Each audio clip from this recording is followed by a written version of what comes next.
ব্যাসাবতার বলছেন, এবে শোনো হরিদাস ঠাকুরের কথা, যাহার শ্রবণে কৃষ্ণ পাইবে সর্বথা।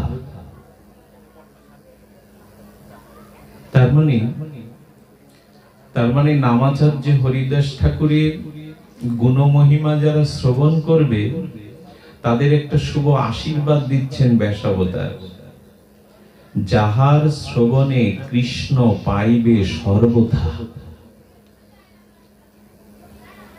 যার গুণমহিমা শ্রবণ কীর্তনে আমরা কৃষ্ণকে পাব। বুড়ন গ্রামেতে অবতীর্ণ হরিদাস, অধুনা আমাদের ক্যারাগাছি এই মহা পীঠস্থান, আবির্ভাব স্থলী বা যাকে ধাম বলা হয়, সন্দিনী শক্তির আধার ধাম তত্ত্ব। অধুনা ক্যারাগাছি এক সময় যশোর জেলায় বুড়ন গ্রাম নামে খ্যাত। শ্রী কৃষ্ণদাস কবিরাজ গোস্বামী অমর গ্রন্থ চৈতন্য চরিতামৃতে শ্রীহস্তে তিনি আমাদের জানিয়েছেন, সেই যশোর জেলার বুড়ন গ্রাম এখন অধুনা কলরোয়া স্থিত ক্যারাগাছি ধাম। বুড়ন গ্রামতে অবতীর্ণ হরিদাস, সে ভাগ্যে সেসব দেশে কীর্তন প্রকাশ। এক একটি শব্দ আমাদের এক অমৃত অজানা লোকে ভাসিয়ে নিয়ে যাবে। আচ্ছা, এই বঙ্গদেশে দ্বারে দ্বারে, প্রতিটি ঘরে ঘরে, নগর প্রান্তরে আজকে যে হরিনামের মহামহিমা তার উচ্ছ্বলিত উত্তাল তরঙ্গে তরঙ্গায়িত হচ্ছে। আবাল বৃদ্ধ বনিতা যে যুগ ধর্ম জীব ধর্ম হরিনামের প্রেম তরঙ্গে ভাসমান, এর আদি, এর উৎস কোথায়? মহাপ্রভু না নিত্যানন্দ প্রভু না?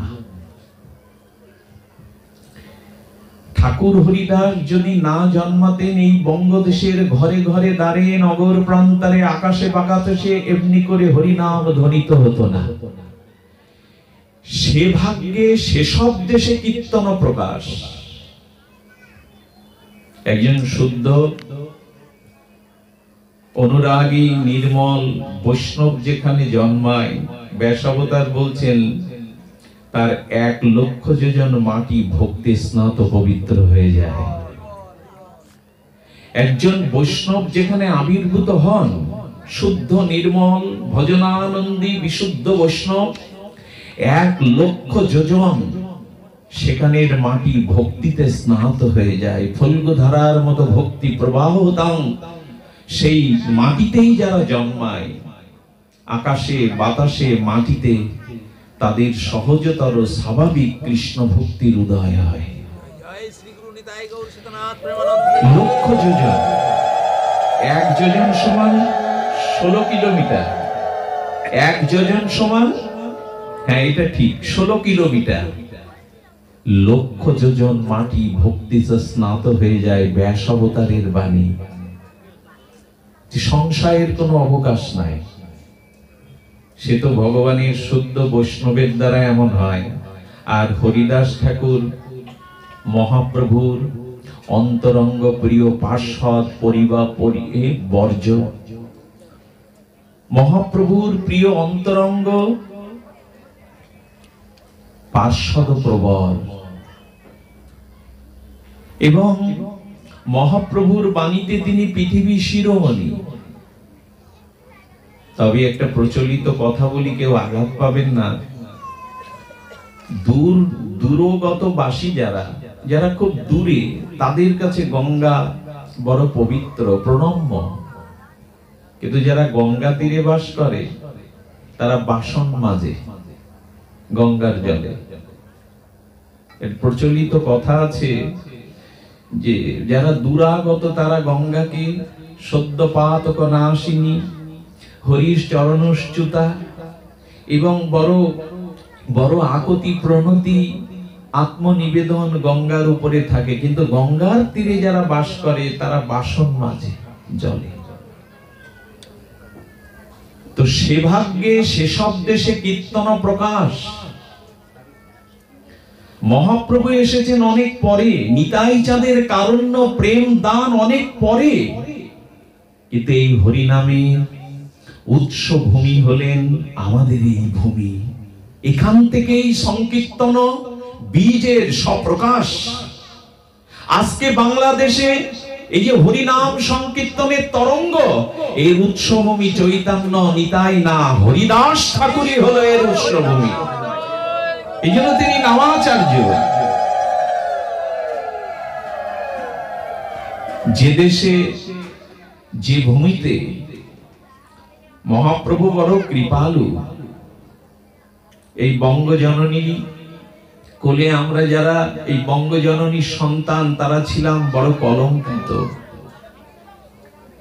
মহাপ্রভু তার পারিষদ বর্গকে এই চিন্তামণি গৌর মণ্ডলে এক এক করে পাঠালেন। লোকনাথ গোস্বামীকে পাঠালেন, তো বেশি দূর নয়, মাগুরা। নামাচার্য হরিদাস ঠাকুর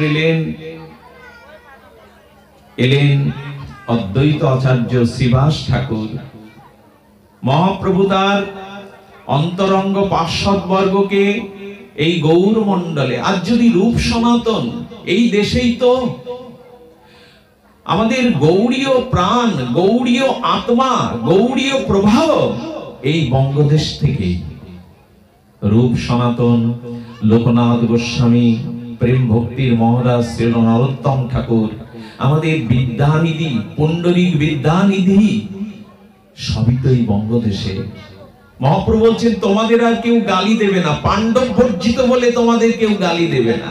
পাণ্ডবদেরও প্রণম্য আমার পরিকর বৃন্দকে আমি তোমাদের ভূমিতে পাঠালাম, চিন্তামণি গৌর মণ্ডল।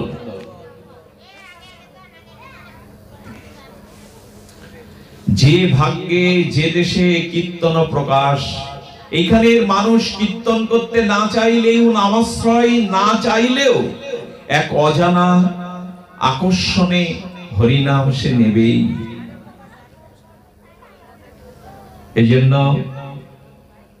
ঠাকুর হরিদাসের মহামহিমা, তার যে মহাদান, হরিনামের নামাচার্য রূপে তার যে মহাদান, এটি উপলব্ধি অনুভূতিতে আমরা আজও আনতে পারিনি। যিনি ব্রহ্মাণ্ড স্রষ্টা, বেদ বক্তা, চতুর্ষণ পিতা, সেই প্রজাপতি স্রষ্টা ব্রহ্মা হরিদাস হয়ে এখানে এলেন, এই মাটিতে এলেন। এখনো সেই বাতাসটা প্রবাহ বইছে, সেই ধূলিকণা এখনো বর্তমান। এটি ভাবতেই কত বিস্ময়িত হতে হয়, কত চমৎকৃত হতে হয়। অলৌকিক এক অজানা অনুভবে হৃদয় আনন্দে ভরে ওঠে।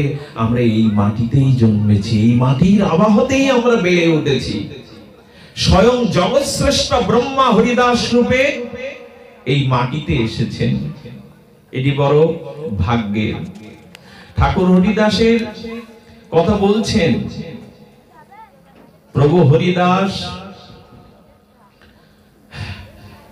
তিনি এই বুড়ন গ্রামে তার আবির্ভাব স্থলিতে তার কৌমার্য লীলাকে আমরা বেশি অঙ্কন করতে পারিনি। তার কৌমার্য লীলার ইতিহাস খুব বেশি সুখ্যাত, সুলিখিত হয়নি। এরপরে তিনি এসেছিলেন আমাদের বেনাপোল সিদ্ধ কানন রূপে, ভজনস্থলী রূপে। এইখানেই নামাচার্যের যে সাধন, সে সাধনায় আমাদের নাম ধর্মে, প্রেম ধর্মে তিনি বড় দৃষ্টান্ত রেখে গেছেন লক্ষ্যহীরা উদ্ধারে। আমার কেন জানি মনে হয় নামাচার্য হরিদাসের যে তার নিষ্কিঞ্চন, নিরড়ম্বর, ভোগ শূন্য, গৌর গণমধ্য বিরক্তি প্রধান, মহাপ্রভুর কিছু ভক্তরা আছে গৃহী, অদ্বৈত, নিত্যানন্দ, শ্রীবাস, এরা তো গৃহী সার্বভৌম। আর আছেন রূপ সনাতন আদি, শ্রীজীব, রঘুনাথ আদি, এরা বিরক্তি প্রধান। এই বিরক্তি প্রদানের অগ্রগণ্য হলেন নামাচার্য হরিদাস। যেখানে বৈরাগ্য নেই, যেখানে ত্যাগ নেই, যেখানে জগৎ বিমুখতা নেই, যেখানে দেহাবেশ শূন্য, আত্ম অনুভূতির রাজ্যে বিরাজতা যিনি নেই, তার দ্বারা কিসের ভক্তি, কিসের কৃষ্ণ প্রেম? যতদিন দেহাবেশ আছে, সংসার আসক্তি আছে, এই প্রপঞ্চের প্রতি আকর্ষণ আছে, ততদিন কৃষ্ণ ভক্তি সম্ভব নয়।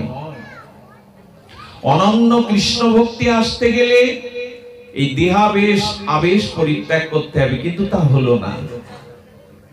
ঠাকুর হরিদাসের জীবনে সর্বশ্রেষ্ঠ মন্ত্র ছিল, যার কেহ নাই তুমি আছো তার। আমাদের তো সকলই আছে, ঠাকুর বললেন না, তোমার কেউ নাই। এইটি আগে উপলব্ধি করো।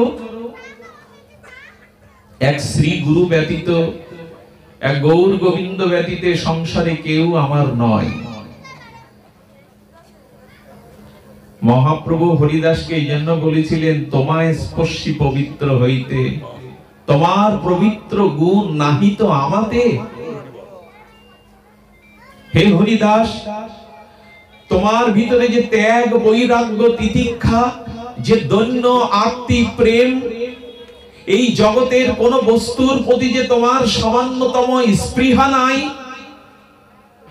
এই ত্যাগ, তিতিক্ষা, বৈরাগ্য, দৈন্যের মূর্তিমন্ত বিগ্রহ তুমি, ওটা আমার মধ্যেও নাই। মহাপ্রভু দাবি করছেন, ওই তিতিক্ষা, ত্যাগ আমার মধ্যেও নাই। হরিদাস ঠাকুর লজ্জা নিবারণের জন্য এক টুকরো কাপড় পরতেন। আসলে তিনি জগৎকে জানিয়েছেন, অনিত্যম অসুখং লোকমিমং প্রাপ্য ভজস্ব মাম। ভগবানের এই মহাবাণীর মূর্তি আমরা ঠাকুর হরিদাসকে দেখেছি। সারা জীবনে ঘর বাঁধেনি, তার নাম এবং নামদাতা ছাড়া এই জগতে আর কেউ নিজজন নাই। ঠাকুর হরিদাস তিনি জগৎকে দেখালেন, ওগো জগৎবাসী, একটা পাত্র নিয়ে নোনা সমুদ্রের তীরে দাঁড়িয়ে বলো, আমার তৃষ্ণা দূর করো। হে সমুদ্র অগাধ জলবাহী, আমি তৃষ্ণার্ত, তোমার তীরে দাঁড়িয়েছি, তুমি আমার তৃষ্ণা দূর করো। সারা জীবন ব্যাপী সমুদ্র থেকে জল পান করলে কি তৃষ্ণা কারো দূর হবে? নোনা জলে তৃষ্ণা দূর হবে? ঠাকুর বললেন, এই জগৎ সংসারে কামনা বাসনা তৃষ্ণাও কোনোদিন মিটবে না, সব নোনা জল।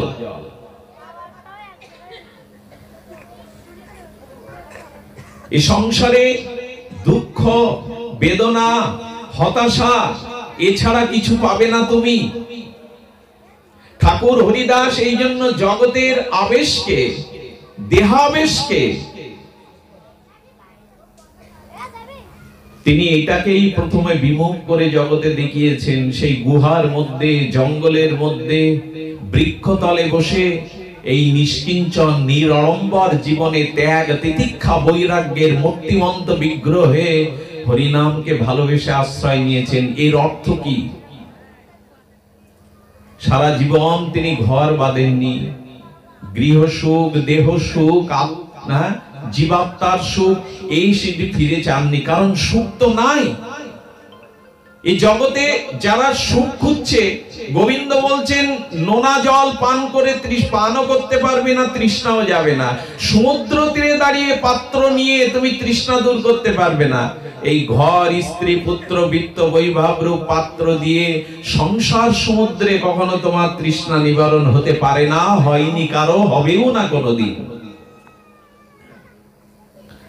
তৃষ্ণা যাবে না, কারণ এই দুঃখময় সংসারে দুঃখই সার। গোবিন্দ বলেছেন, অসৎসত লয়ম দুঃখলয়ম, তুমি কেন সুখ খুঁজছো? হে অর্জুন, এই সংসারটা অনিত্য, এটা অসুখ, এটা কালের দ্বারা কবলিত। এটা অসৎসত লয়, তুমি এখানে কেন সুখ খুঁজছ? লক্ষ্য করবেন, বিষাদ যোগ শুরু হলো অর্জুনের, বিষাদগ্রস্ত অর্জুনের চোখের জল দিয়ে।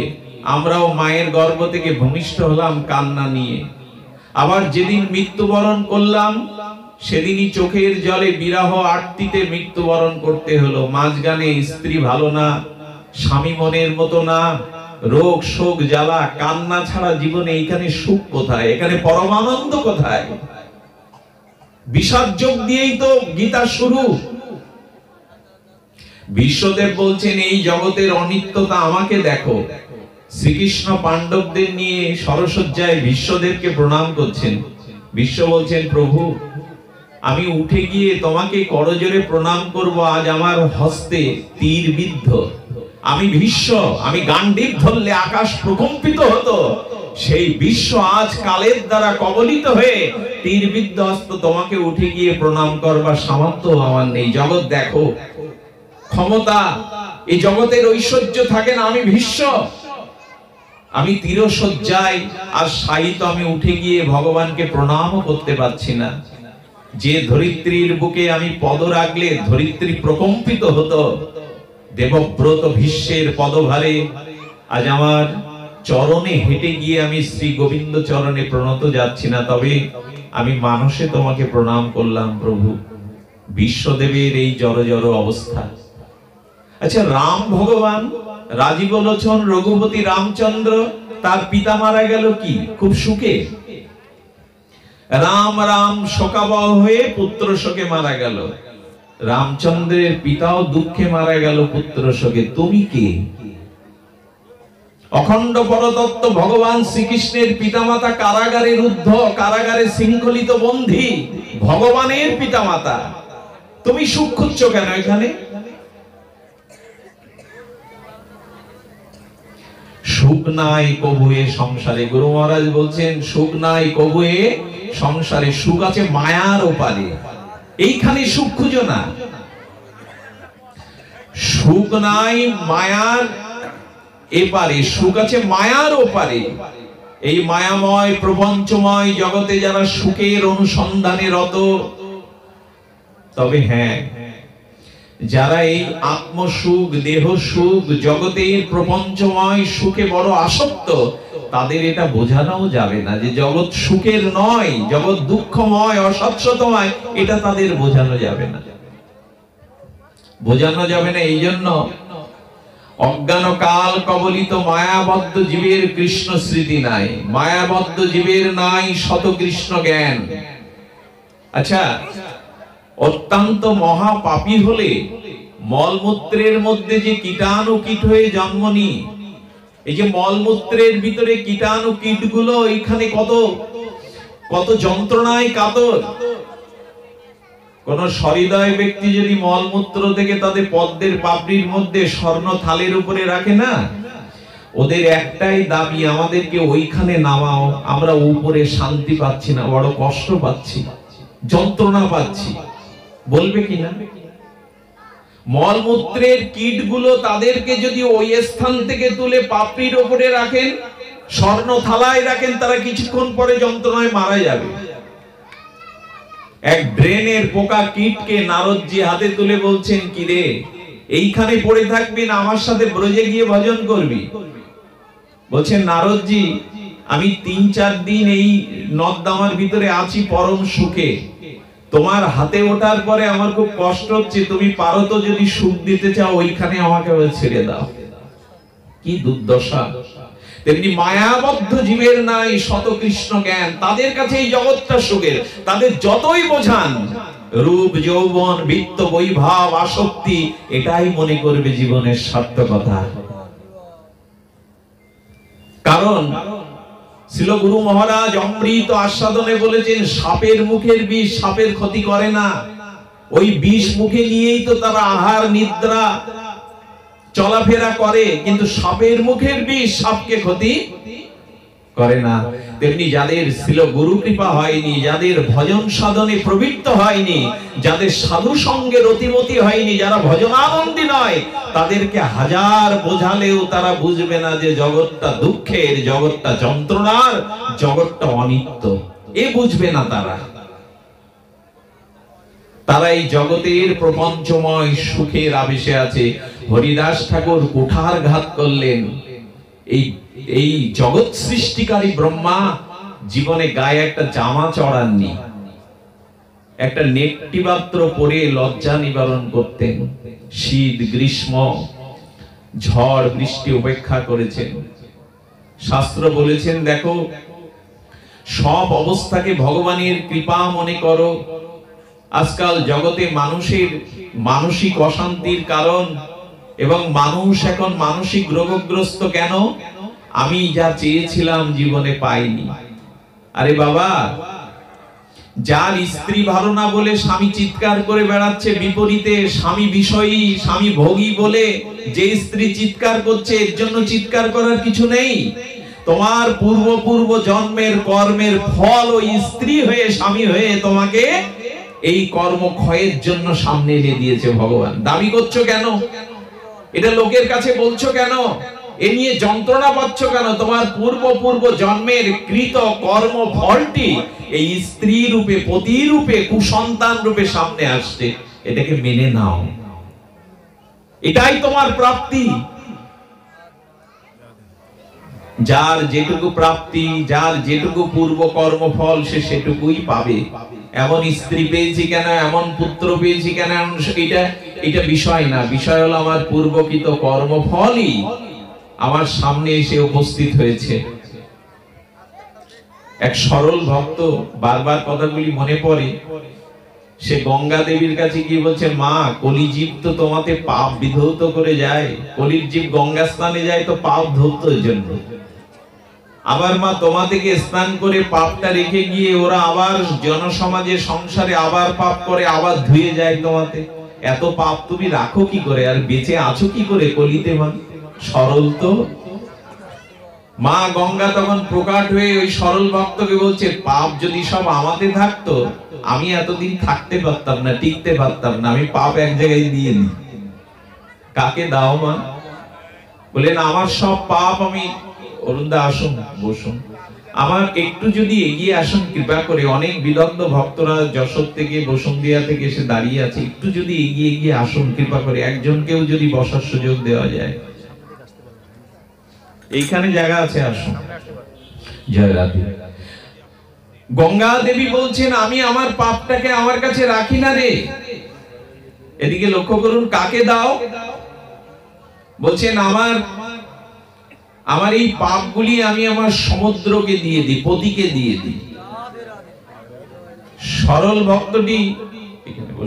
ভক্তটি তখন দৌড়ে সমুদ্রের কাছে গেছে। হে সমুদ্র, তাহলে গঙ্গার সকল পাপ তোমাতে বর্তায়, তুমি গ্রহণ করো। সরল ভক্তটি তখন বলছে, সমুদ্রকে বলছে, এই জন্য তোমার জল কোনো কাজে লাগে না, নোনা। সব পাপ তোমাতে ঢোকে, এই তোমার জল এই জন্য নোনা। গাছের গোড়ায় দিলে তো বৃক্ষ মারা যায়, তোমার জল কোনো কাজে আসে না। তো তোমাতেই পাপ আসে, এই জন্য সমুদ্র তোমার জল নোনা, কোনো ভক্ত সেবায় কাজে লাগে না। সমুদ্র তখন বলছেন, ভাই রে, আমাকে গঙ্গা যে পাপ দেয়, এই পাপ আমিও আমার কাছে রাখি না, আর এক জায়গায় দিয়ে দিই। বলছে, বারে, তুমি পাপ কোথায় দাও? বলছে, আমার সব পাপ জড়ো করে বাষ্প করে আমি মেঘকে দিয়ে দিই। মেঘের দিকে তাকিয়ে সরল ভক্ত, এই জন্য তুমি কালো। সব পাপগুলো জমাট বেঁধে তোমার কাছে যায়, এই জন্য তুমি কালো। যাদের পাপ আছে ভেতরে, তাদের তো ভেতরটা কালো। মেঘকে বলছেন, মেঘ, তুমি এই পাপ কি করো? বলছে, আমিও আমার কাছে রাখি না। কি করো পাপ? বলছে, যার পাপ তাকেই দিই, জলশ্বাসে ভাসিয়ে দিই, জলে ডুবিয়ে মারি। যার পাপ তার কাছেই চলে আসে। আমাদের কৃত পাপ কর্ম গঙ্গাও নেবে না, সমুদ্রও নেবে না, মেঘও নেবে না। যার পাপ তার কাছেই ফিরে আসবে। এই জন্য হরিদাস ঠাকুর তিনি জগৎকে দেখিয়েছেন পাপের মূল উৎস হলো কামিনী কাঞ্চন, নারী এবং বিষয়। এই দুটো জিনিস থেকে ঠাকুর হরিদাস চিরদিন জগৎকে একটা দৃষ্টান্ত রেখে গেছেন। ঠাকুর হরিদাস বিরক্তি প্রধান, জীবনে কামিনী কাঞ্চনের আশ্রয়ে তিনি যাননি। এই দুটোই হলো বাঁচবার উপায়, কামিনী এবং, আগে কামিনী না বলে কাঞ্চন বললে হতো না, অর্থবিত্ত সম্পদ বললে হতো না? বললো না, জগতে যা কিছু সম্পদ মানুষ রোজগার করে তা ভোগের জন্য, কামিনীর জন্য। এই জন্য কামিনী শব্দটা আগে দিয়েছে। ঠাকুর রামকৃষ্ণ যদ্যপি বলেছিলেন তফাৎ তফাৎ আর তফাৎ কামিনী কাঞ্চন থেকে, কিন্তু সেই চরিত্রটা সামনে মূর্তিমন্ত হয়েছিলেন নবাচার্য হরিদাস রূপে। জীবনে কোনো আস্বাদন নেননি, জীবনে কখনো এই বিষয়ের দিকে ফিরেও তাকাননি তিনি। এই জন্য এই জগৎটা দুঃখময়, যন্ত্রণাময়, এই জগৎটা অভিশপ্ত, কর্মকৃত, ভোগের একটি যন্ত্র মাত্র। এই জন্য নবাচার্য হরিদাস ঠাকুর তিনি কি করছেন, তিনি এই জগৎ সংসারকে প্রথমেই দেখালেন খান্তির অবার্ত কালোত্তং, নানা কোন সময়কে তুমি বৃথা ব্যয় হতে দিও না। যদি ভগবান কেউ চায় ওই দুঃখময় জন্ম মৃত্যু জরা ব্যাধি থেকে নিষ্কৃতি চাও, ঠাকুর বলছেন এই জগতের ক্ষতিকে ক্ষতি মনে করো না, খান্তি। এই জন্য জীবনে যেটা হারাচ্ছেন, আমাদের একটা অজ্ঞতা হলো কি, আমরা আমাদের অভিলষিত চাওয়া পাওয়া গুলো যখন পাই তখন হাত তুলে কৃতজ্ঞতায় বলি, প্রভু তোমার ইচ্ছায় সন্তান হলো, তোমার ইচ্ছায় এই হলো তাই হলো। যখন বিপদ আসে, যখন হারিয়ে ফেলি, তখন বলি তোমার আমার দিকে কৃপা দৃষ্টি নেই, তুমি সবাইকে কৃপা করো, আমাকে করো না। এগুলো অজ্ঞতার পরিচয়। জগতে যা কিছু পরিস্থিতি যখন হাত পেতে নিয়ে তার করুণা মনে করতে পারবেন। প্রহ্লাদকে বিষ দেয়া হলো, অগ্নিতে দগ্ধীভূত করবার জন্য অগ্নিতে দেয়া হলো। প্রহ্লাদ নৃসিংহদেবের দিকে তাকিয়ে স্তব করে বলছেন, প্রভু আমি আমার প্রতি আমার কোনো আক্ষেপ নেই, আমি তোমাতেই আমার সব সমর্পণ করেছি, তবে তুমি যে আমাকে বাঁচাবে, বিষ যে অমৃত করবে, আগুন যে মায়ের আঁচলের মতো শীতল করবে, এ আমি জানি। নৃসিংহদেব মনে মনে বলছেন, কেন জানো? বলো, ভগবান আমাকে রক্ষা করবার দায় তোমার, আমি তো আত্মসমর্পণ করেছি, বিপদে তুমি ভয় পাচ্ছ না। নৃসিংহদেব বলছে, অগ্নিতে ভয় পাচ্ছ না, বিষে ভয় পাচ্ছ না, কাল সর্পে ভয় পাচ্ছ না? বলে, ভয় কি? এগুলো বিমানে ওটা সিঁড়ি আমার কাছে, মানে তোমার চরণে যাওয়ার এগুলো এক একটা সিঁড়ি আমার কাছে। বিমানে উঠতে গেলে তো দাপে দাপে উঠতে হয়, চিলে কোটায়। ভক্তের বিপদটাকে ভক্ত ভক্তির সিঁড়ি মনে করে। আচ্ছা প্রহ্লাদ, তুমি এতটা নির্ভর করে আছো কেন? বললেন, প্রভু আমার তোমাকে যতটা প্রয়োজন না, তোমাকে আমাকে ততটা বেশি প্রয়োজন। এই জন্য তুমি তোমার দায়ে আমাকে রক্ষা করবে। তুমি কেন বলছো প্রহ্লাদ এই কথা? বলে, তোমার দায়টা বেশি, আমার কোনো দায় নেই, আমি তো নিশ্চিন্তে তোমার নাম নিয়ে বসে আছি। বলে, দায় কিসের? বললেন, আজ যদি তুমি আমাকে রক্ষা না করো, তাহলে তোমার ভজনও এরপরে কেউ করবে না, গোবিন্দ গোবিন্দ কেউ করবে না। কারণ তারা বলবে, প্রহ্লাদ তো তোমাকে চরণ সমর্পিত করে ভজন করেছিল, তুমি তো প্রহ্লাদকে রক্ষা করনি, তাহলে তোমার ভক্তও এই জগতে আর ভক্তির কেউ যাচনা করবে না। তুমি আমাকে রক্ষা করবে, এটা তোমার স্বার্থ, আমার কিছু নেই এর মধ্যে, আমি তো কিছু চাই না, আমার কাছে জন্ম মৃত্যু সুখ দুঃখ সমান। এই জন্য জীবনে যেটা আসছে সেটাকে মনে করুন তার করুণার অবদান। এইটা দুহাত পেতে যদি না নিতে পারি, তাহলে জীবনে জানবেন এখনো ভক্তির স্পর্শটা পাইনি। এই জন্য নবাচার্য হরিদাস ঠাকুর তিনি খান্তি, অর্থাৎ এই জগতে তার তো কেউ নেই, কিছুই নেই। কোথায় জন্মেছে? মায়ের আদর, পিতার দৈন্যতা, পিতার মমতা স্নেহ, স্ত্রী পুত্র কন্যা ভাতৃ বন্ধু সজ্জন কুটুম্ব হরিদাসের কেউ নাই। একটাই জিনিস জেনেছিল, যার কেহ নাই, তুমি আছো তার। এই প্রভু তুমি আছো, এই তো সমগ্র নিখিল শাস্ত্রের সার, সৌরীন্দ্র সিদ্ধান্ত। যার কেহ নাই, তুমি আছো তার।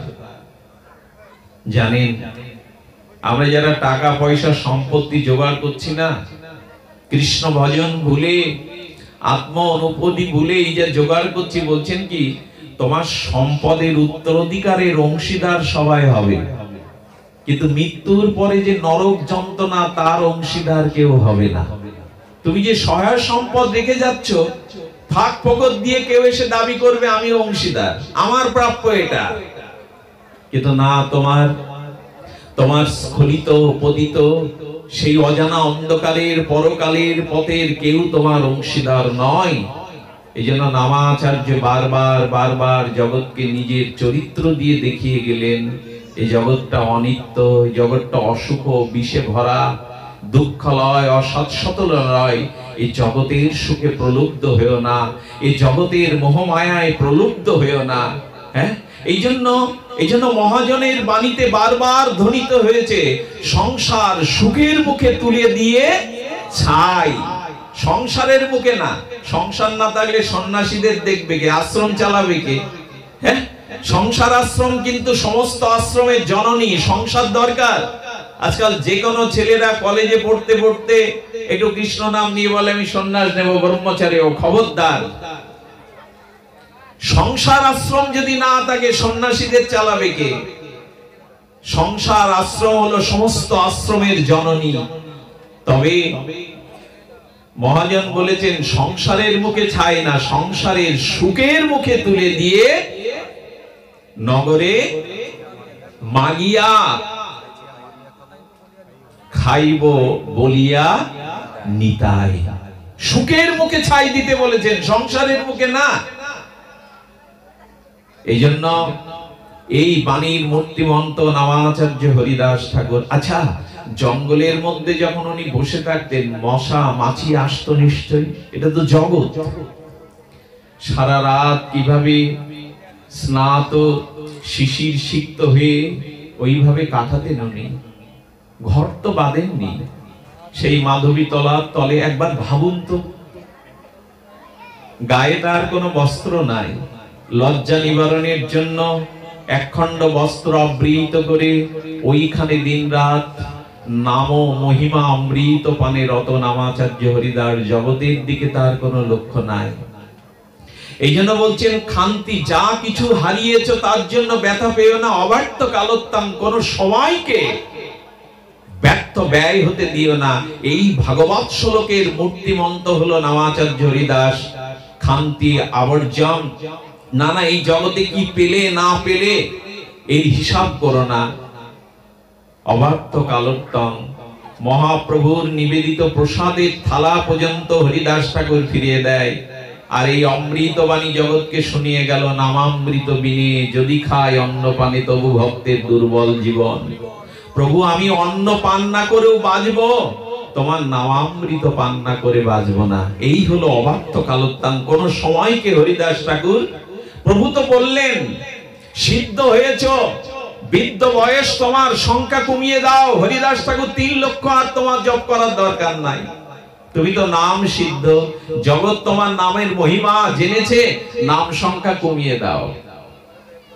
প্রভু, এই দুর্বুদ্ধি যেন কোনোদিন না হয়।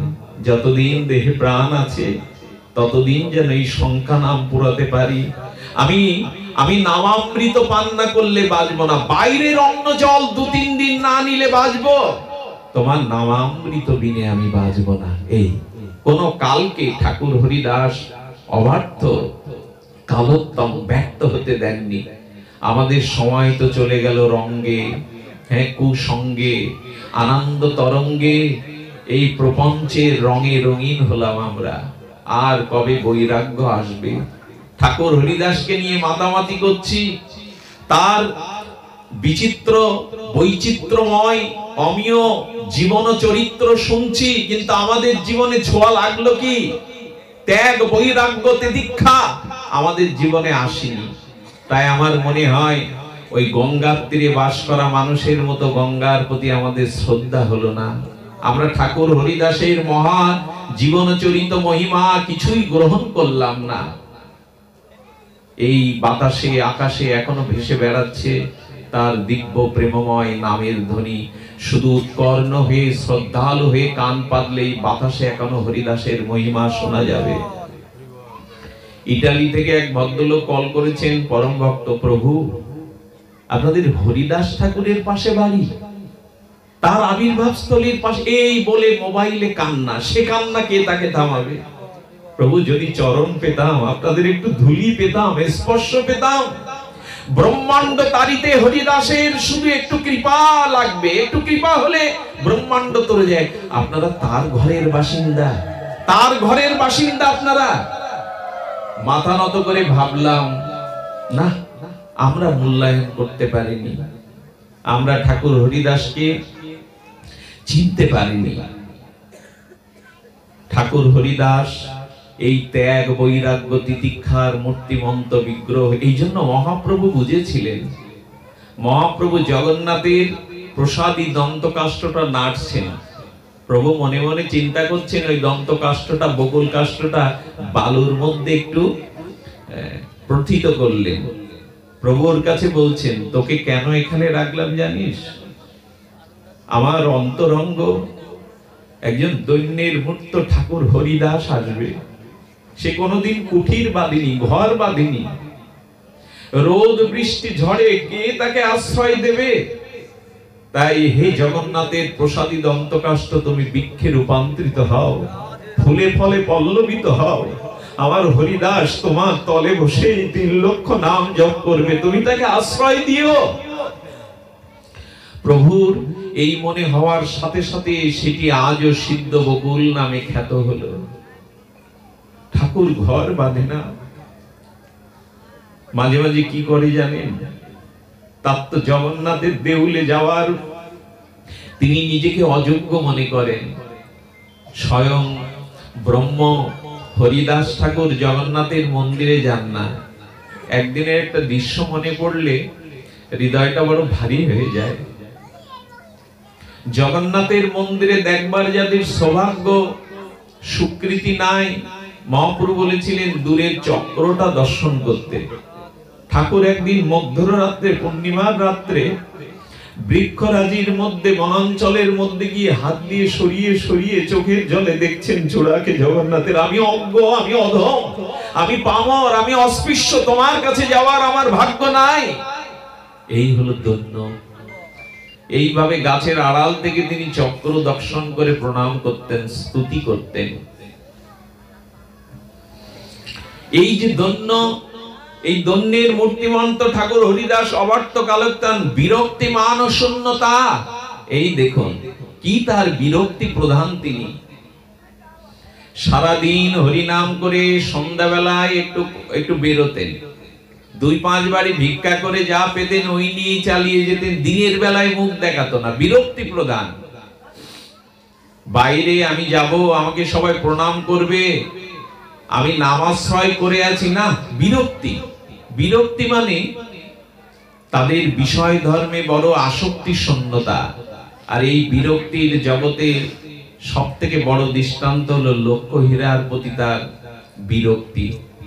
সৌভরী ঋষি যা পারেনি, ব্রহ্মাদি ইন্দ্রাদি দেবগণ ঋষিমুনিও যেখানে পরাস্ত পরাভূত, সেই পঞ্চমস্বরে মদনের মদনভস্মীভূত করে ফেলেছেন, সবাইকে প্রভাবিত করেছেন। কতটা বিরক্তি! লক্ষ্য হীরার মতো সুন্দরী পতিতা, যার চাচর ও কেশর ও কেশের দ্বারা বিলাসী পুরুষকেও যিনি পথের ফকির করেছেন জমিদারকে, তার দিকে তিনি 3 দিনে যেভাবে তাকিয়েছিলেন, সে তাকাটা হলো করুণার দৃষ্টি, কৃপার দৃষ্টি। লক্ষ্য হীরার রূপ যৌবন তাকে আসক্তি করতে পারেনি। এই হলো বিরক্তি প্রধানের দৃষ্টান্ত। কত বড় বিরক্তি প্রধান হলে লক্ষ্য হীরার মতো পতিতাকেও তিনি পরম মহন্তি করে যান। শুধু তাই না, তার জীবনে পরবর্তীতে নেমে এসেছিল ঠাকুর হরিদাসের মতো এত তীব্র বৈরাগ্য। কোন মেয়ে ছেলেকে চুল ফেলতে বলা যায়, সমস্ত অর্থগুলো তিনি ব্রাহ্মণ দুঃখীদের দান করে, আর একটু চর্বণ উপবাস করে, তুলসী চর্পিত করে লক্ষ নাম এখানে বসে নিতে বললেন। বড় বড় মহন্তীও তাকে প্রণামে বন্দনে আরতিতে চলে আসলো ঠাকুর হরিদাসের আশীর্বাদে। আমার নির্মলদার ভাই বসে আছেন, নির্মলদা বলেছিলেন, দাদা একদিন আমাকে কথাটা বলেছিলেন, ঠাকুর হরিদাসের সিদ্ধান্ত দেখুন।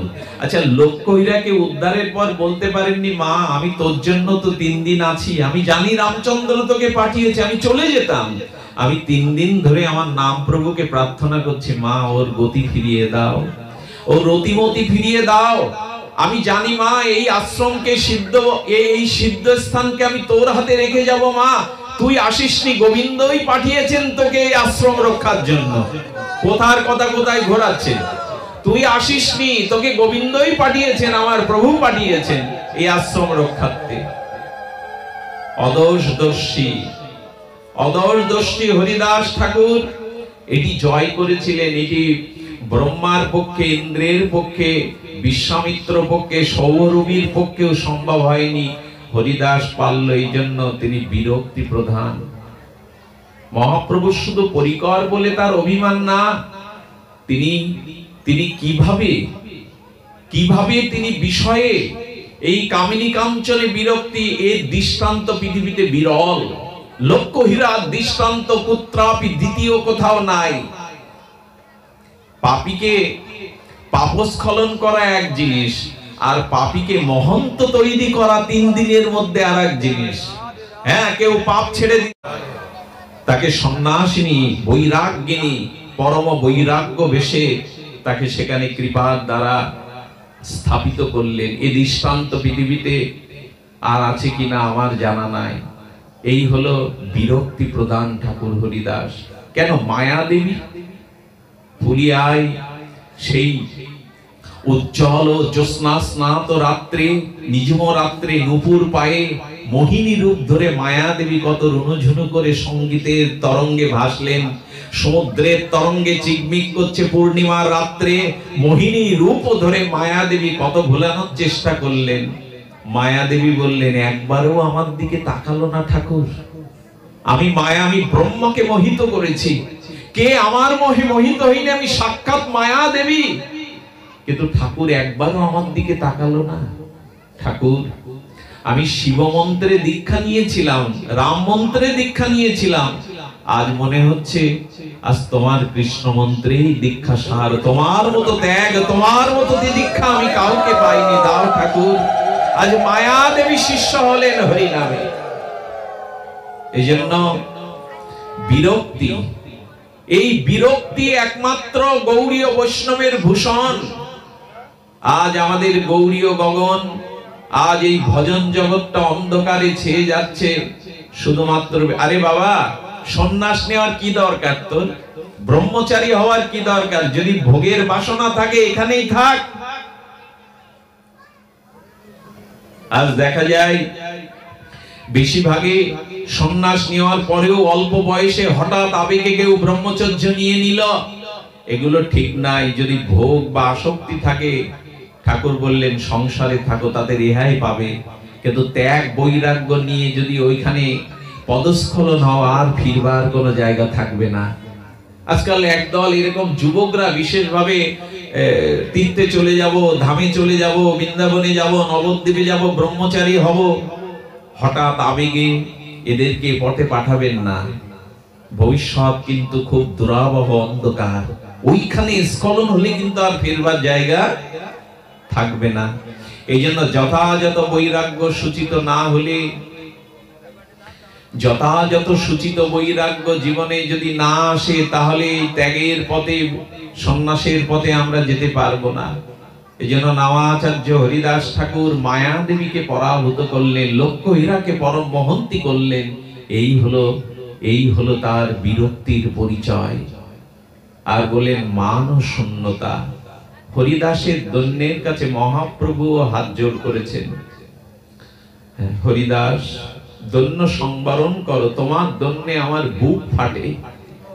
হরিদাস, তোমার দৈন্যে আমার বুক ফাটে। লীলাচলে চলিলে মোর কোন গতি, লীলাচলে যাইতে মোর নাহিক শকতি। মো সম পিপিলিকা যদি মরে গেল। বাবা, কত দৈন্য! আজ আমরা এই দৈন্য ভূষণে ভূষিত নয়। আমরা দাবি করি বৃন্দাবনের আশ্রিত, নবদ্বীপের আশ্রিত, অমুক মহারাজের আশ্রিত, কিন্তু আমাদের ভিতরে দৈন্য নাই। যার দৈন্য নাই, তার ভজন নাই, তার প্রেম নাই, তার ভক্তি নাই, তার স্বীকৃতি নাই, তার সিদ্ধও নাই, যার দৈন্য নাই। মহাপ্রভু হরিদাসকে দিয়ে জগতে দেখালেন ভক্তের দৈন্য প্রধান গৌড়ীয় বৈষ্ণব, তার ভিতরে থাকবে দৈন্য রূপ। হ্যাঁ, দৈন্যস্ত প্রেম পরিপাকেন জন্নতে, প্রেম থেকেই দৈন্য, দৈন্য থেকেই প্রেম। এই জন্য তোমার পবিত্র গুণ নাহিত আমাতে হরিদাস, তোমার মতো দৈন্য আমার মধ্যেও নাই। আমি শ্রীকৃষ্ণ চৈতন্য লাল কাপড় পরে সন্ন্যাসী হয়েছি, কিন্তু তোমার মতো সন্ন্যাসী জগতে বিরল। কিন্তু তোমার না, হরিদাস ঠাকুর তো কাছা মারেননি, হরিদাস ঠাকুর তো হাতে দণ্ড নেননি, কমণ্ডল নেননি, হরিদাস ঠাকুর তো গেরুয়া চড়াননি, কিন্তু উনি সন্ন্যাসীর শিরোমণি। উনি সমস্ত কিছুই নাশ করেছেন, সন্ন্যাসী শিরোমণি, কিন্তু উনি নেননি। এই জন্য বলছেন, না নিয়েও নিজেকে পিপীলিকা মনে করেছেন, নিজেকে মনে করেছেন এই জগতের সব থেকে পামর, সব থেকে অধম, মো সম পিপীলিকা যদি মরে গেলা। পৃথিবীতে এমন কথা আর কেউ বলেনি, প্রভু আমার মতো একটা পিপীলিকা যদি মারা যায় তাতে কি ক্ষতি হলো জগতের? যদি পিপীলিকা মারা যায় তো কি কাহা ক্ষতি হইলা? এই হলো হরিদাস। প্রভু, একটা ডুমুর গাছ থেকে যদি একটা ডুমুর পুকুরে পড়ে যায় তাতে ডুমুর বৃক্ষে ডুমুর ফলের কি ক্ষতি হয়? আমার মতো ক্ষুদ্র, তাও সেই ডুমুরের মধ্যে যদি পোকা হয় তত সেবায় লাগতে পারবে না। আমি ডুমুরের মধ্যে একটা পোকা কীট সম, আমি নষ্ট হয়ে গেলে, আমি ভেসে গেলে পৃথিবীর কোনো ক্ষতি হবে না। নামাচার্য হরিদাসের এই জন্য প্রভু যতবার আলিঙ্গন করতে গেছে ততবার পিছিয়ে গেছে। ছুঁয়ো না প্রভু, এ পামরকে, অধমকে তুমি ছুঁয়ো না। মহাপ্রভু বলছেন, তোমাকে স্পর্শ করছি তো আমি পবিত্র হওয়ার জন্য, কেন পিছিয়ে যাচ্ছে? ছুঁয়ো না প্রভু, মো সম অধম পাপী, পাপিষ্ঠ আর নাই, আমাকে ছুঁয়ো না। আলিঙ্গন কোনোদিন করতে দেননি। এই জন্য আজকে তো নির্জান না, আজকে আবির্ভাব, তবু একটু ভেসে আসে। নির্জানের দিন মহাপ্রভু বুকে জড়িয়ে ধরে চুম্বন করে বলছেন, আজ তোমার আকাঙ্ক্ষা পূরণের দিন নয়, আজ আমার আকাঙ্ক্ষা পূরণের দিন। কতবার তোমাকে বুকে নিয়ে গেছি একটু স্পর্শ পাবো বলে, এ ভাগ্য আমার এ জন্মে হয়নি হে হরিদাস। তাই আজ তোমার দেহ কানা চুম্বন করে বুকে নিয়ে, আজ আমি আমার অভিলাষ পূরণের দিন। আজ তোমার ইচ্ছা পূরণের দিন নয়, আজ আমার অভিলাষ পূরণের দিন। বারবার চুম্বন করছেন, বারবার আলিঙ্গন করছেন, বারবার দেহটাকে বুকে জড়িয়ে ধরছেন। স্বরূপ বলছে, প্রভু দেহটা আমাদের কাছে দাও, ওর সৎকারে আমার হরিদাস, আমার হরিদাস, এ দেহ আমি কাউকে দেব না, এ দেহের ভাগ আমি কাউকে দেব না। প্রভু বারবার আলিঙ্গন বদ্ধ করছেন।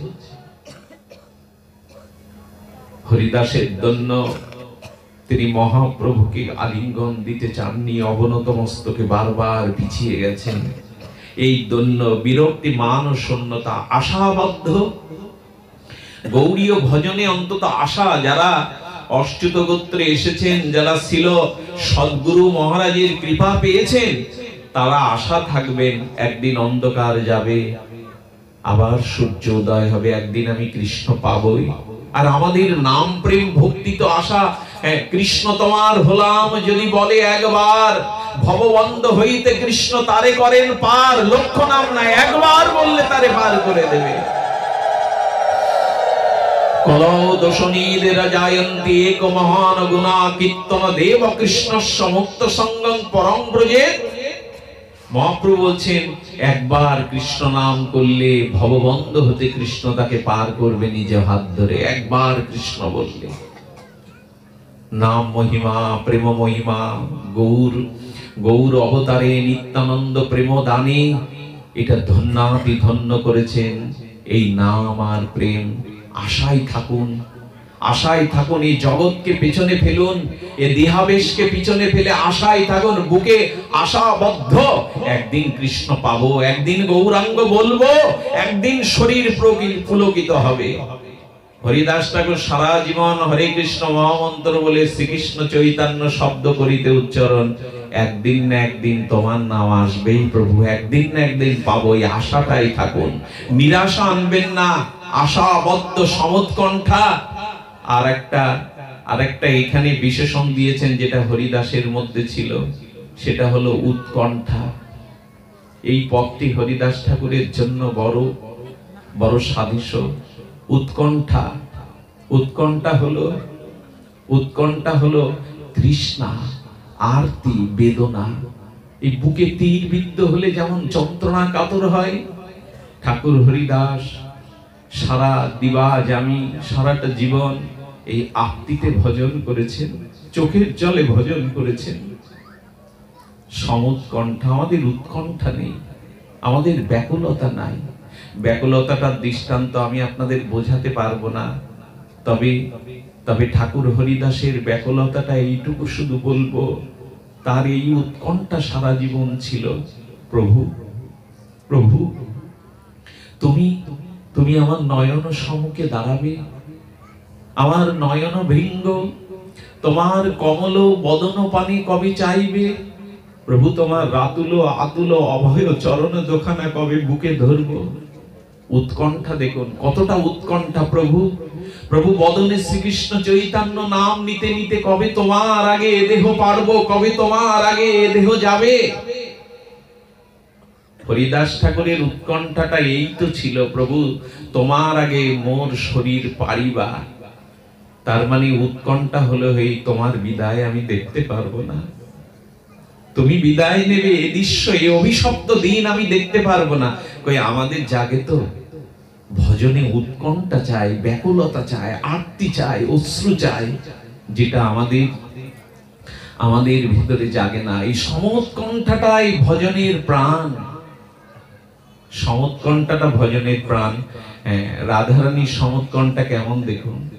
ঠাকুরানী মাথুর বিরহ কাতার হয়ে বসে আছেন কাতর প্রাণে। ঠাকুরানীর চোখ দিয়ে অশ্রু গঙ্গা দরদর করে তার বুক ভেসে যাচ্ছে। ললিতা বিশাখা স্তব্ধা, তাদের বাক্য স্ফুরণ হচ্ছে না। রাধারানী তার আকর্ণ বিস্তৃত কমলাক্ষে, সেই কমল অক্ষ, সেই পদ্মের কলির মতো আকর্ণ বিস্তৃত প্রেমময় নয়ন দিয়ে অশ্রু বইছে, আর উপরের দিকে তাকিয়েছেন।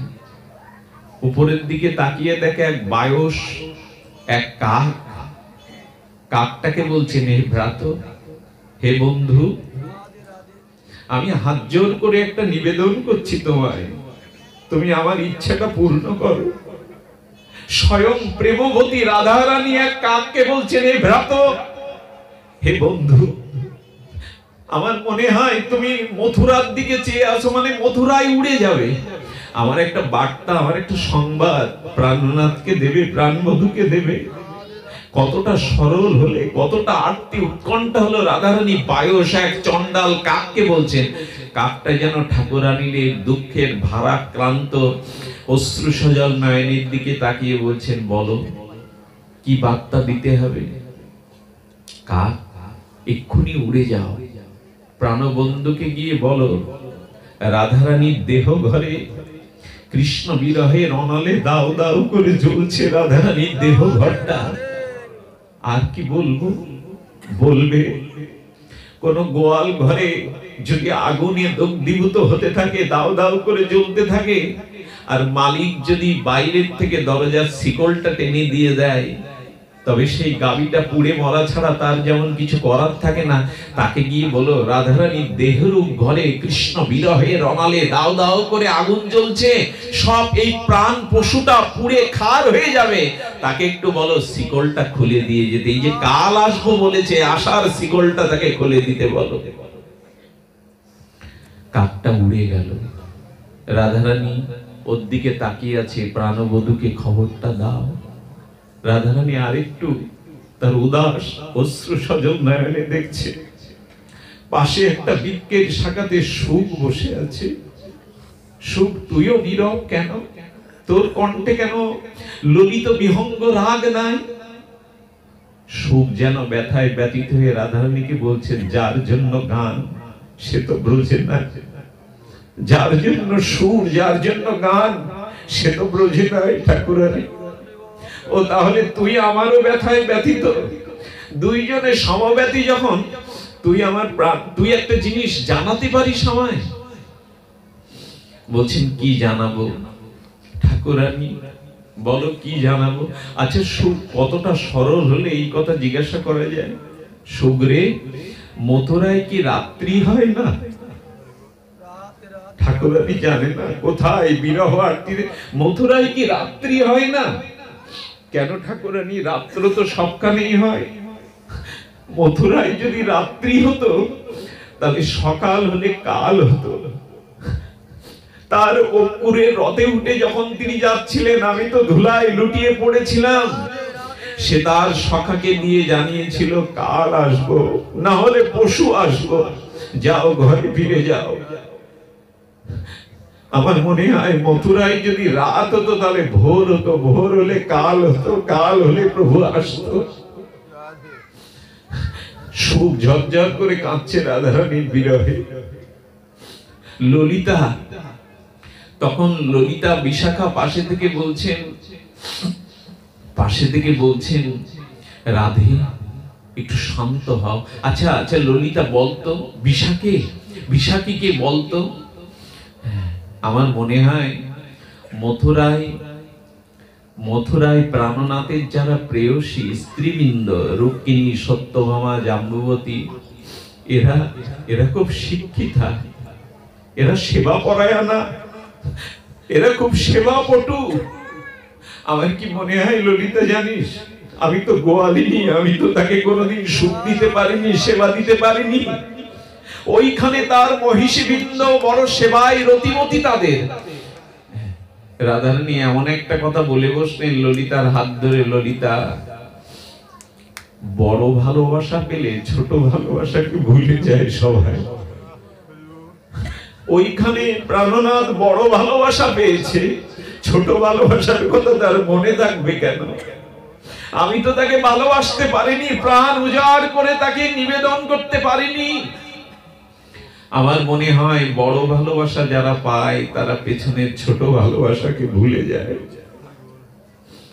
কত কত উৎকণ্ঠা, কত আরতি। বারবার মূর্ছিত হয়ে যাচ্ছেন, মুখে তার ফেনা সাদা উৎকণ্ঠিত প্রেম কণা বেরোচ্ছে। রাধারানী কখনো কখনো মূর্ছিতা।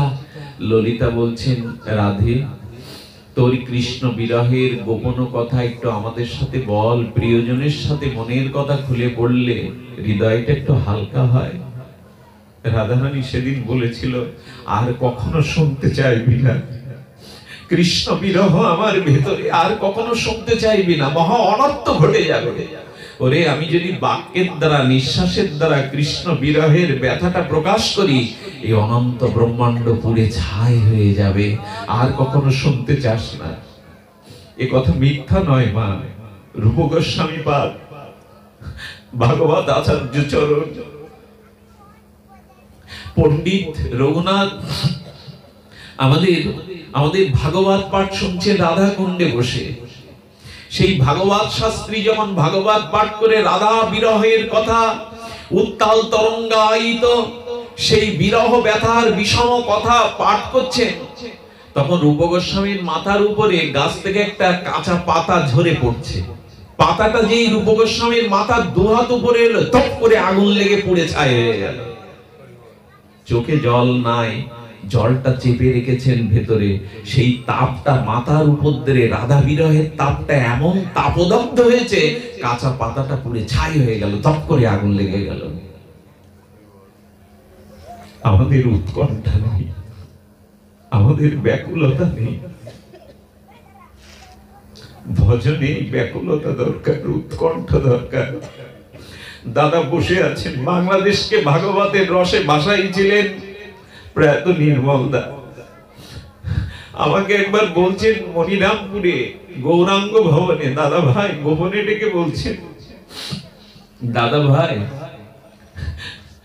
আমি বড় পাথর, বলতে পারেন আপনার মতো চোখের জল কবে আমার আসবে? লুটিয়ে পড়েছেন, আমার চোখে কবে জল আসবে? আমি বলেছিলাম, দাদা আপনি গম্ভীর, আপনি ফলগুর ন্যায় ভেতরে কাঁদেন, আমরা আবেগ প্রমাণ ক্ষুদ্র তাই বাইরে কাঁদি। সেদিন তো চোখ দুটো লাল হয়ে গেছে।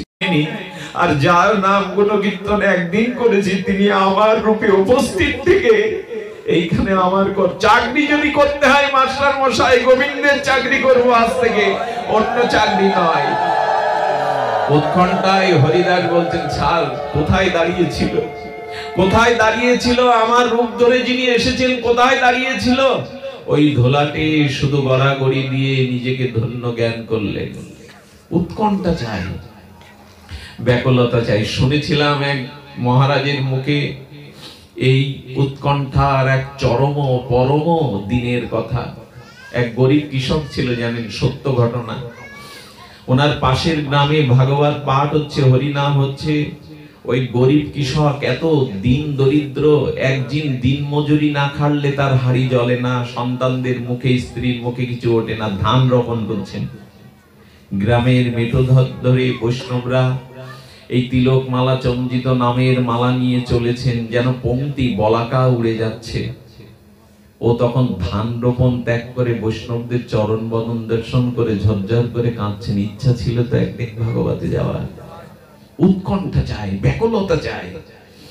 সাধুরা ওর দিকে তাকিয়ে দেখে, দেখে দরদর করে কাঁদছে। কাঁদছিস কেন রে, কাঁদছিস কেন তুই, কিছু বলবি আমাদের?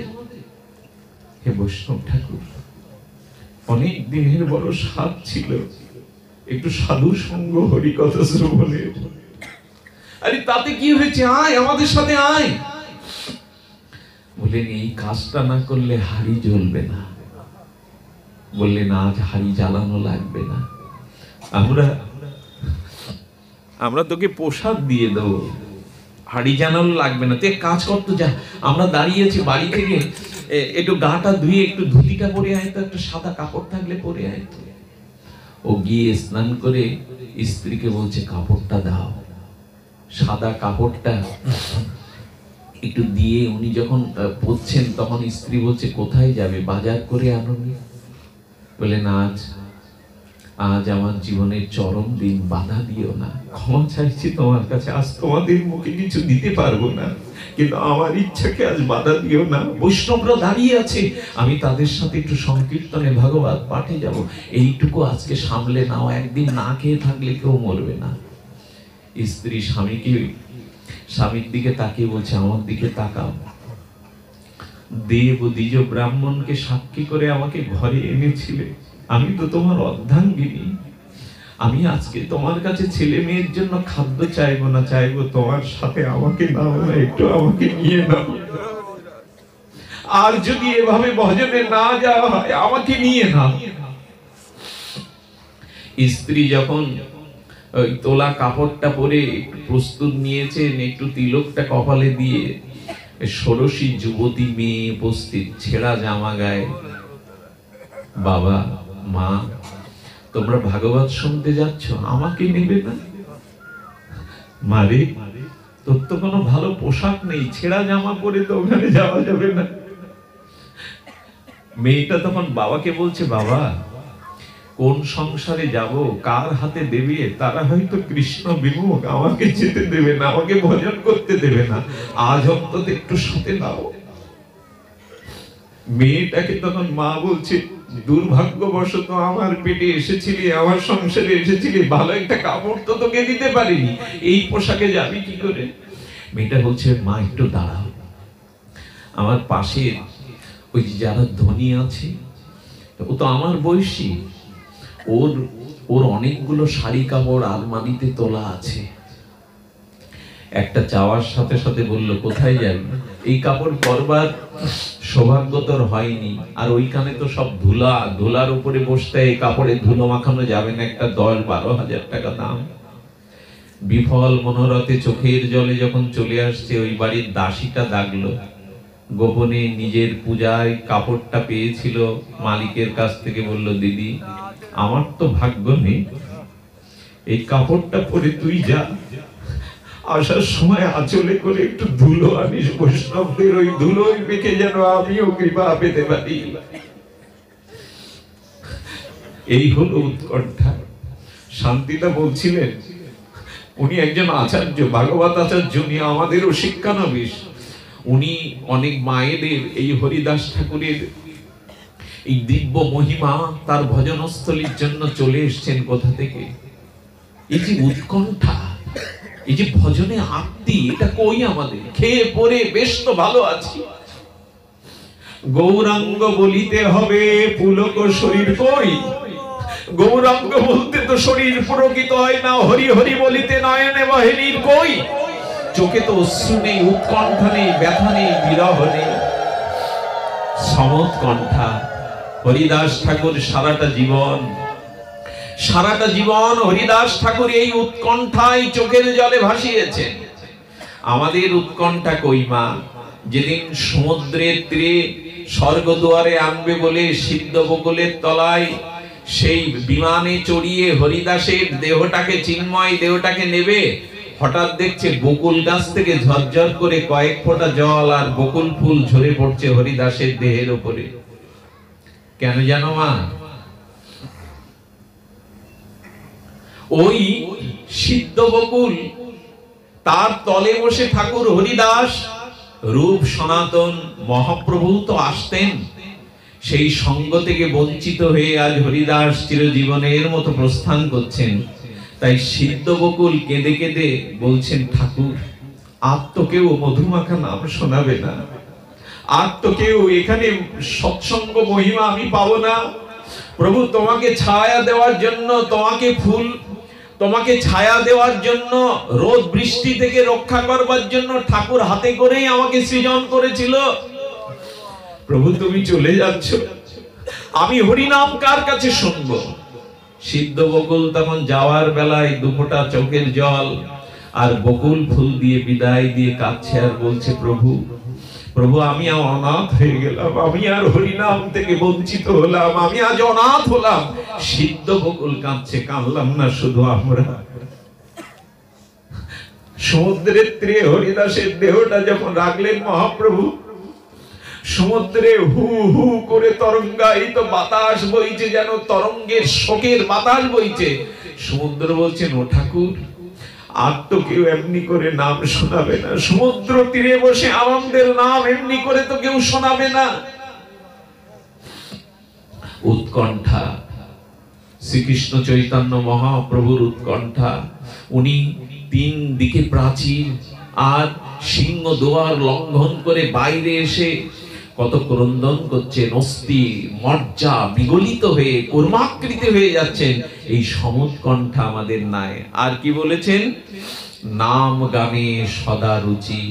একটা অনুরোধ করব মা, এই ঠাকুরের আবির্ভাব দিনে অন্তত একটা অনুরোধ করব, যেন হরি নামে আমাদের রুচি হয়। কলিযুগে হরিনামকে গৌণ করে কোনো সাধন নয়। আপনি যে রাজ্যেই যে সাধন মার্গেই যান, হরিনামকে গৌণ করে কোনো সাধন নয়। দয়া করে কৃপা করে এই ব্রজপ্রেম সম্পুটিত, রাধা প্রেম সম্পুটিত হরিনামে যেন আমাদের রুচি হয়। হরিনাম মহাপ্রভু নিত্যানন্দ প্রভু, অদ্বৈত আচার্য প্রভু, শ্রীবাস আদি প্রভু নিজেদের জীবন দিয়ে তারা দেখিয়ে গেলেন সর্বদা নাম আশ্রয়, নাম গানে সদা রুচি। হরিদাস ঠাকুর এই জন্য জীবনের অন্তদিন পর্যন্ত তিনি নামাশ্রয়কে পরিত্যাগ করেননি। এই জন্য নাম গানে সদা রুচি। আসক্তিস্থ গুণক্ষণে, হরি কথাতে যেন রুচি হয় আমাদের। যেখানে হরি কথা, সাধু মুখে হরি কথা, শুদ্ধ বৈষ্ণব ভজনানন্দীর মুখে হরি কথা, সেই হরি কথাতে যেন আসক্তি হয়। হরি কথাতে যেন আমাদের প্রবলতর আসক্তি, ক্ষুধা এগুলি আসে। আর প্রীতিস্থ বসতি স্থলে, যেখানে ভগবান এসেছেন, যেখানে মহাপুরুষগণ এসেছেন, মহাপ্রভুর পরিকর বর্গ এসেছেন, সেই ধামে যেন আমাদের রুচি হয়। আমার হয়নি জানেন, আপনাদের শুভ আশীর্বাদে মাঝে খেতুর ধামে গেলাম। ওইখানে একটা পাঠ ছিল নওগাঁয়। তো ওখানে গিয়ে দিকে আমাদের অনুপ, সে তার দেহের বসন নাভির ওপর থেকে খুলে কি ব্যাকুলতায়, হ্যাঁ, নরোত্তম নরোত্তম বলে গগন বেদারে চিৎকার করে ধুলায় গড়াচ্ছে। আমি দূরে দাঁড়িয়ে দেখলাম, না, তার ভজনের স্থলিতে এই জাতীয় আসক্তি যেন আমাদের হয়। মাঝে মাঝে একটু ছুটি নেবেন, সংসারকে ফাঁকি দিয়ে মাঝে মাঝে একটু ধামে যাবেন, আশ্রয়স্থলিতে যাবেন, ওইখানের হাওয়াটা গায়ে লাগলেও ভক্তি জড়িয়ে যায়। মাঝে মাঝে ধামে যেতে হয়, মহাপুরুষদের জন্মস্থলিতে যেতে হয়। যদি এমনি করে যায় তাহলে কৃপা হবে। হরিদাস ঠাকুরকে তো কাজী একবার কারাগারে দিয়ে দিলেন না? কিছুদিন কারাবাস করেছিলেন নামাচার্য হরিদাস। পরম বৈষ্ণব হরিদাস বৃন্দাবন ঠাকুর বললেন, পরম বৈষ্ণব হরিদাস মহাশয়, তানে দেখি বন্দি দুঃখ হইবে ক্ষয়। যেই হরিদাস কারাগারের মধ্যে গেল, যেন অন্ধকারের ভিতরে আলো পেল, অমাবস্যার অন্ধকার ঘুচে গিয়ে যেন আলোই ভরে উঠল। বন্দিরা বলল, কে গো তুমি? তোমাকে দেখে যেন আমাদের শোক তাপার নেই, তোমাকে প্রাণীর বান্ধব মনে হচ্ছে। হ্যাঁ, হরিদাস ঠাকুরের চরণ দেখিয়া রহিলেন বন্দিগণ প্রণত হইয়া। চরণে পড়ে তারা বলছেন, ঠাকুর তোমাকে দেখে যেন দুঃখ দূর হলো, তোমাকে দেখে আপনজন মনে হলো। আজান লম্বিত ভুজ কমল নয়ন সর্ব মনোহর মুখচন্দ্র অনুপম। ঠাকুর হরিদাসকে দেখে ভক্তি করি সবে করিলেন নমস্কার। সবার হইল কৃষ্ণ ভক্তির বিকার। যেই হরিদাসের চরণে কারাবন্দীরা প্রণাম করেছেন, সবার চোখে জল, সবার উদ্ধবাবু সবাই কৃষ্ণ কৃষ্ণ বলতে শুরু করেছে। হরিদাস ঠাকুর আশীর্বাদ করছেন, কারাবন্দীদের আশীর্বাদ করছেন। কি আশীর্বাদ? তা সবার ভক্তি দেখে প্রভু হরিদাস বন্দী সব দেখি তান কইল কৃপা পাশ। হরিদাস ঠাকুর কৃপায় তাদের কি আশীর্বাদ করছেন দেখুন, রহস্যময় আশীর্বাদ। থাকো থাকো এখন আছো যেন রূপে। ঠাকুর ওদের দিকে তাকিয়ে কারাবন্দী যারা কারাগারে আছে তাদের কি বলছেন? থাকো থাকো আছো যেন রূপে, যে রূপে আছো তোমরা থাকো। গুপ্ত আশীর্বাদ করি হাসেন কৌতুকে। কারাগারীরা হরিদাসকে পেয়ে যারা আনন্দে পরিণত হয়ে প্রেম বিকার হলো, তখন বলছে, ঠাকুর এই আশীর্বাদ করতে পারলেন? ঠাকুর বলছেন, থাকো থাকো এখন আছো যেন রূপে। যে রূপে কারাগারে আছে এই রূপে ঠাকুর একই বললেন। কারাগারে কি কেউ সুখী হয়? আমরা তো কারাগার থেকে মনে করলাম আপনি মুক্তির দূত হয়ে আমাদের স্বর্গে থেকে আসছেন, বৈকুণ্ঠ থেকে। এখন আপনি এই আশীর্বাদ করলেন, থাকো থাকো এখন আছো যেন রূপে। বৃন্দাবন দাস ঠাকুরের কলম তো। গুপ্ত আশীর্বাদ করেন হাসেন কৌতুকে। আশীর্বাদটা যে সবসময় মুখে বললে হয় তা না। মাঝে মাঝে দেখবেন আমাদের দিনগুলো খুব শুভতে যায়। সকাল থেকে উঠেই বৈষ্ণব দর্শন, সকাল থেকে যেতে যেতেই কোনো হরি কথা, কৃষ্ণ কথা, সাধু সঙ্গ, প্রসাদ, দিনটা একেবারে পরম আনন্দে যেন তরঙ্গায়িত আনন্দে ভেসে গেল। কারণ কি জানেন? জানবেন পেছন থেকে কোন শুদ্ধ ভক্ত আজ আপনাকে আশীর্বাদ করে দিয়েছে। তার কৃপাতেই দিনটা আপনার ভজনানন্দে, প্রসাদ আনন্দে, নামানন্দে, প্রেমানন্দে, সঙ্গ আনন্দে কাটছে। পিছনের আশীর্বাদ, শুদ্ধ ভক্তের আশীর্বাদ হলে না, হ্যাঁ, থাকো থাকো এখন আছো যেন রূপে। যেভাবে আছো কারাগারে থাকো, এই হলো আশীর্বাদ। কারাগারে থাকতে বলছেন, এটা আশীর্বাদ হয় নাকি? না বুঝিয়া তাহান সে দুর্জেয় বচন। কারাগারে যারা আছে তারা তো বুঝতে পারেনি, রেগে মেগে গেছে, বন্দী সব হইল কিছু বিষাদিত। ঠাকুর তোমাকে দেখে মনে করলাম মুক্তির দূত, তোমাকে দেখে মনে করলাম মুক্তির দুয়ার তুমি। এখন বলছে কারাগারে থাকো, এই তোমার আশীর্বাদ। বন্দী সব হইল বিষাদিত মন, আবার মুখটা অন্ধকারে ভরে গেল। তবে পাছে কৃপাযুক্ত হই হরিদাস, গুপ্ত আশীর্বাদ কহা করিয়া প্রকাশ। এবার বলছেন, আমি তোমার সবার যে কইনো আশীর্বাদ, তার অর্থ না বুঝিয়া তোমরা হইলা বিষাদ। আমি যে আশীর্বাদ করেছি তোমরা বুঝতে পারোনি। মন্দ আশীর্বাদ আমি কখনো না করি। হরিদাস বলছেন, মন্দ আশীর্বাদ আমি কখনো না করি। ভক্ত অন্যকে অভিশাপ দেবে কেন? ভক্ত কাউকে অভিশাপ দেয় না। মন দিয়া সবে ইহা বুঝো বিচারি। আমি যে আশীর্বাদ করলাম এবার একটু মন দিয়ে তোমরা বোঝো।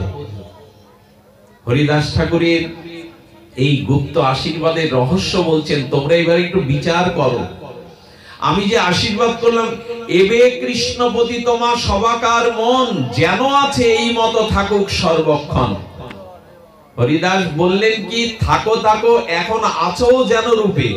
এই যে হরিদাসকে দেখে ওদের কৃষ্ণ ভক্তির বিকার এলো, চোখে অশ্রু এলো, মুখে বদনে নাম এলো। বলছেন থাকো থাকো এই রূপে, কারাগারে থাকো, সংসারে থাকো, সুখে থাকে দুঃখে থাকো, অট্টালিকায় থাকো আর ভিখারি রূপে থাকো, সর্বদা নাম নিয়ে থাকো, যেন এই রূপে নামের দ্বারা তোমার জীবন অতিবাহিত হয়, আমি এই আশীর্বাদ করছি। কারাগারে থাকো এটা না, এখন তোমাদের ভিতরে যে কৃষ্ণ ভক্তির স্ফুরণ হয়েছে, এই ভক্তিতেই যেন এমনি রূপে থাকো, গৃহে থাকো মনে থাকো সদা হরি, সুখে থাকো দুঃখে থাকো সদা হরি, এই হরিকে ভুলো না, সুখে দুঃখে। আর আর ভিখারি হও রাজা হও। ঠাকুর বলছেন এবে কৃষ্ণপতি তোমার সবাকার মন যেন আছে এই মতো থাকুক সর্বক্ষণ। এখন যে মনটা তোমাদের আছে এমনি করেই যেন তোমাদের মন কৃষ্ণ চরণে থাকে। এবে নিত্য কৃষ্ণ নাম কৃষ্ণের চিন্তন সবে মিলে করিতে থাকো অনুক্ষণ। তোমরা সর্বদা এই নাম করো। কারাগারকেও মুক্ত করলেন, কারাগারে সবাইকে কৃষ্ণ ভক্তি দান করলেন এই হরিদাস।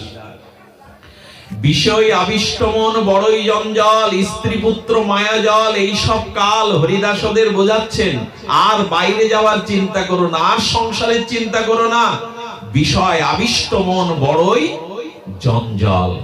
আসলে আমাদের হৃদয়টা তো জঞ্জাল, এইখানে কি করে কৃষ্ণ ভক্তি জাগবে? কামনা বাসনা তো যায়নি, ভোগ বাসনা তো যায়নি। ঠাকুর বলছেন বিষয়ে আবিষ্ট মন বড়ই জঞ্জাল। এই তো জঞ্জাল, জানেন কোন আবর্জনার মধ্যে মণিমুক্তা পড়ে থাকলেও সহসা বোঝা যায় নাই।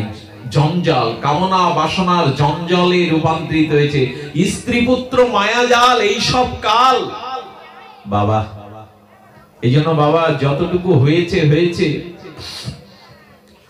সংসারে যতটুকু আমরা কামনা বাসনা পরিপূরণ করেছি আর কেন? আমার মনে হয় কি জানেন, কথাটা অত্যৌক্তিক হবে কিনা জানি না, 50 পেরোলেই একটু বানপ্রস্থের চিন্তা করা উচিত আমাদের। আর সংসারের প্রতি অতটা দৃষ্টি রাখাটা উচিত নয়। 50 পেরিয়ে গেলেই চতুরাশ্রমের বানপ্রস্থ দেখুন নামে মাত্র, আসলে আসক্তিটার থেকে একটু নিজেকে গুটিয়ে নিতে হবে, আসক্তির থেকে একটুখানি গুটিয়ে নিতে হবে। সে পেরেছিলেন মৈত্রী কাত্যায়নীকে ত্যাগ করে যাজ্ঞবল্ক্য ঋষি বললেন আমি চললাম। সুন্দরী স্ত্রী উপনিষদে আমাদের জানাচ্ছেন সুন্দরী রমণী, আর তিনি ব্রহ্মজ্ঞ মহাপুরুষ, তার কোনো অভাব নেই। মৈত্রী এসে বলছেন প্রভু আমরা সুন্দরী মনোরমা স্ত্রী, আপনার সুনাম ঐশ্বর্য, আপনি ব্রহ্মসত্তায় সত্তাবান, আপনি এসব ছেড়ে কোথায় যাচ্ছেন? বললেন পরম আনন্দ সুখের অন্বেষণে, আত্ম অনুসন্ধানের সুখে যাচ্ছি। মৈত্রী বললেন তাহলে এই সংসারে যদি স্ত্রী পুত্র বৈভাবে সুখ না থাকে আমাকেও সাথে নিন। এই মৈত্রী বেদের ঋষি হলেন, ইনি অপরোক্ষ অনুভূতি পেলেন, আত্মজ্ঞান পেলেন। যাজ্ঞবল্ক্য জগৎকে দৃষ্টান্ত দেখিয়ে গেল 50 হয়েছে তো একটু ভোগ সুখ করেছো, এবার বিমুখ হও, এবার ত্যাগের পথে ওঠো। বিষয় আবিষ্ট মন বড়ই জঞ্জাল, স্ত্রী পুত্র মায়াজাল, এই সব কাল তোমাকে কালের মধ্যে ফেলছে। উপায় কোনটা? এত কোলাহল কেন? রাধে রাধে।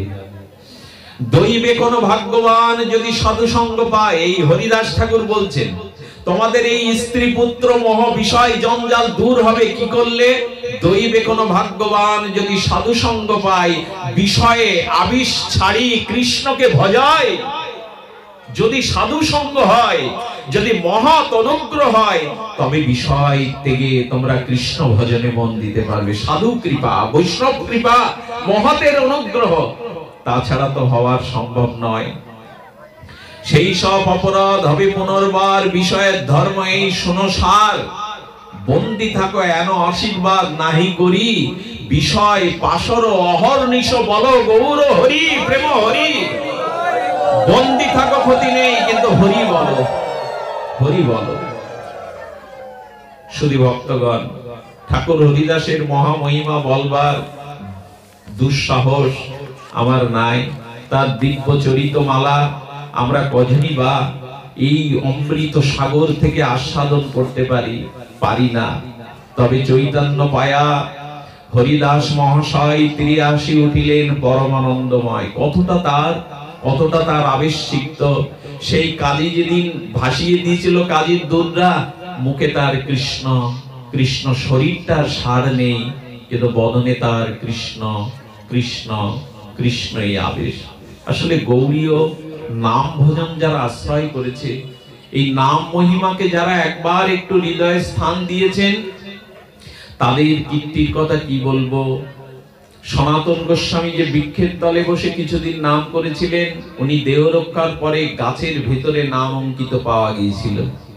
এক কৃষক চাষ করতে করতে ব্রজধামে দেখলেন একটি সুদীর্ঘ কঙ্কাল। সেই কঙ্কালের বুকের পাঁজরগুলোর মধ্যে দেখলো কৃষ্ণ নাম লেখা অঙ্কিত। এত নাম করেছেন যে নামের দ্বারা হাড়ের মধ্যে নাম অঙ্কিত হয়ে গেছে। এই তো ঠাকুর বলছেন, চৈতন্য পায়া কহে হরিদাস তীরে উঠিলেন পরমানন্দময়। হ্যাঁ, অদ্বৈত প্রভু এই জন্য অবাক বিস্ময়ে বলেছিলেন, যার দেহের চেতনা নেই অথচ বদনে তার কৃষ্ণ কৃষ্ণ কৃষ্ণ। এমনি করে হরিদাস ঠাকুর সেই ফুলিয়ায় গেলেন, সেই নাককে পর্যন্ত তিনি তার মুখের কথায় সর্ব চলে গেল। আর সেই ফনা ফণিনীর খেলা দেখাচ্ছিলেন যে নাগ মহাশয়, তিনি হরিদাসের সেই নিত্য, হরিদাসের সেই আজানুলম্বিত ভুজ, তার হস্তে সেই নিত্য, তার অশ্রু সজল নয়নে তিনি আশীর্বাদ করছেন। এই আশীর্বাদটা দিয়েই আমি পাঠ বিশ্রাম করব। ঠাকুর হরিদাসের দেখিয়ে আবেশ, তোমারে যে ভক্তি বড় করিলা বিশেষ। কি বলছেন দেখুন, বলছেন হরিদাস ঠাকুরের এই নিত্য গীত দেখে বলছেন, সেই যিনি নাগ, পরম সাধু নাগ, মানে সাপের খেলা দেখাচ্ছিলেন, কালিয়া দমনের লীলা করছিলেন, হরিদাস ঠাকুর ভাবাবিষ্ট হয়ে নিত্য গীত করে গড়াগড়ি দিলেন। এই দৃশ্য দেখে বললেন, তিলাব্দ ওহন সঙ্গ যে জীবের হয়। আশীর্বাদ করছেন বৃন্দাবন দাস ঠাকুর। এগুলো বিশ্রামের কথা। ঠাকুরের বলছেন, তিলাব্দ ওহন সঙ্গ যে জীবের হয়, অর্থাৎ নামাচার্য হরিদাসের গুণগাথা, তার মহা মহিমান্বিত সঙ্গ যা তিলাব্দ হয়। তিলাব্দ মানে একটা তিলকে আর্ধেক করলে যা হয় তিলাব্দ। এতটুকু সময় যদি কেউ হরিদাসের মহিমা শ্রদ্ধালু হয়ে শ্রবণ করে, সে অবশ্য পায় কৃষ্ণ পাদ পদ্ম আশ্রয়। সে অবশ্য পায়।